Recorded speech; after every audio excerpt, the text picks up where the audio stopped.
Vision board academy के YouTube channel पर आप लोगों का बहुत बहुत स्वागत है। तो कैसे हैं आप लोग? आई होप कि आप लोग बहुत अच्छे होंगे और मन लगाकर अपनी पढ़ाई में लगे होंगे। तो आज की इस वीडियो में हम लोग क्या करेंगे, क्लास टेंथ सब्जेक्ट कौन सा अभी चल रहा है, वर्णिका का प्रश्नोत्तर चल रहा है। चैप्टर नंबर कौन? चैप्टर नंबर 2 धरते विश्वास का। ठीक है, 7वां क्वेश्चन है। इससे पहले 6 गो हो चुका है। अगर आप लोग चैनल पर नए होइएगा तो चैनल को सब्सक्राइब जरूर कीजिएगा और बेल आइकन को प्रेस जरूर कर लीजिएगा, जिससे कि आने वाले हर वीडियो का नोटिफिकेशन आप तक समय समय तक पहुंचती रहे। तो चलिए क्वेश्चन को समझते हैं कि क्वेश्चन क्या कह रहा है। क्वेश्चन है 7 नंबर क्वेश्चन है। ठीक है, कि ढहते विश्वास कहानी का सारांश प्रस्तुत करे। ढहते विश्वास जो कहानी है ना, ये कहानी ढहते विश्वास, उसका क्या करना है? सारांश लिखना है। ठीक है, सारांश प्रस्तुत करना यानी लिखना है। ठीक है, पूछा जाएगा आपसे बोर्ड एग्जाम में। ठीक है, चलिए तो उत्तर में आप लोग क्या लिखिएगा, देखिए समझ में आप लोग लिखिएगा क्या लिखिएगा। ठीक है, तो क्या लिखा गया है उसको समझने का प्रयास करते हैं। ठीक है, तो चलिए क्या है कि उड़ीसा के प्रमुख कथाकार सातकोरी होता द्वारा रचित ढहते विश्वास शीर्षक कहानी एक चर्चित कहानी है। यानी ढहते विश्वास कहानी के लेखक कौन है? सातकोरी होता जी है। ठीक है, और क्या कहा गया है कि इस कहानी में मानवीय मूल्यों का सफल अंकित किया गया है।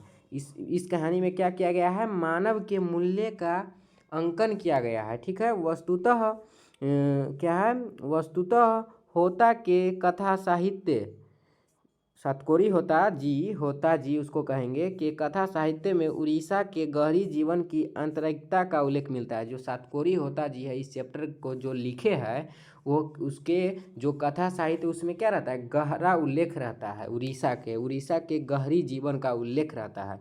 आगे क्या है? उड़ीसा का जनजीवन प्रायः बाढ़ और सूखा से प्रभावित रहता है। उड़ीसा का जो जनजीवन है वो क्या रहता है? प्रायः बाढ़ और सूखा से प्रभावित रहता है। ठीक है, चलिए आगे क्या लिखा गया है?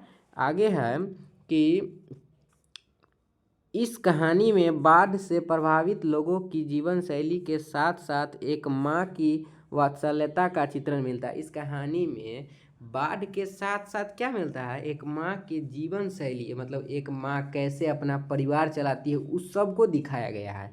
ठीक है, इस कहानी की प्रमुख पात्रा लक्ष्मी है। इस कहानी की प्रमुख पात्रा कौन है? तो लक्ष्मी है। उसका पति कलकत्ता में नौकरी करता था। आपसे ऑब्जेक्टिव में पूछा जाएगा कि लक्ष्मी का पति कहाँ नौकरी करता था, तो आप जवाब दीजिएगा कलकत्ता में नौकरी करता था।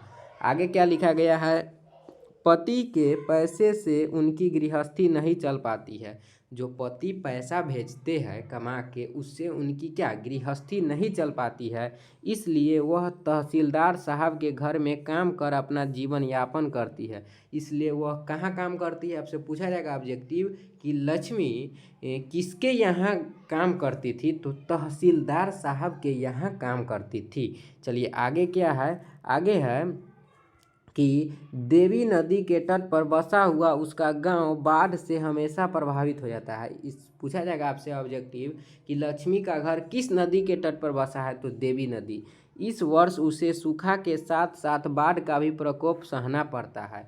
इस वर्ष में उसको क्या, सूखा के साथ साथ, पहले तो सूखे था अब बाढ़ आ गया, बाढ़ का भी प्रकोप सहना पड़ता है।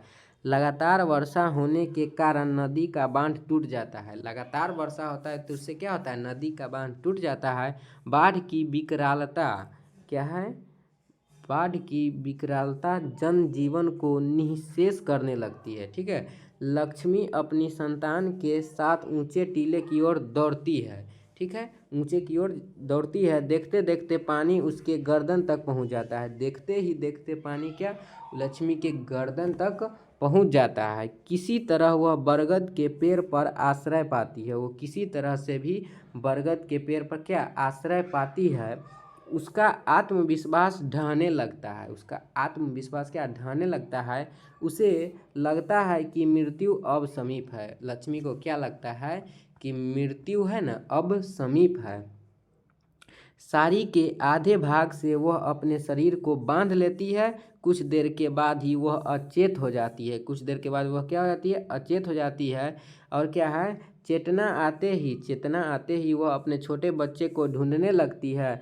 टहनियों के बीच फंसे हुए एक बच्चे को उठा लेती है। मृत अर्धमृत वह बच्चा उसका नहीं है, फिर भी उसे अपने स्तन से लगा लेती है। उस समय लक्ष्मी के मन में केवल ममत्व था।